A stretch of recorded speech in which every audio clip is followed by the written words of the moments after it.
Hey everyone!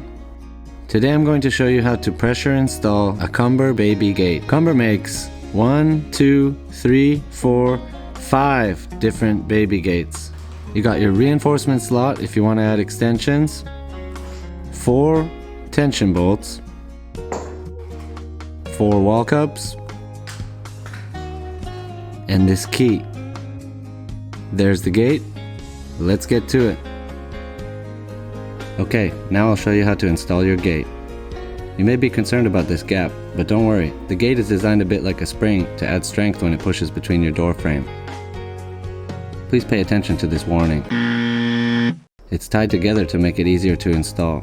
If you do accidentally cut the strap, just tie it up and off you go. First, take measurements of your door, and if needed, add the extensions. Next, insert tension bolts into the 4 corners.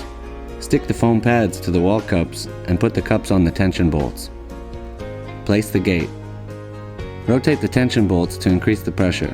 Finally, use the provided key to tighten the tension bolts until the gap disappears. Once it's installed, you can cut the strap and test that the gate is secure.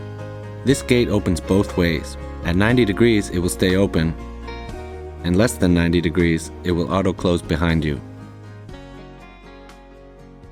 Enjoy your new safety gate.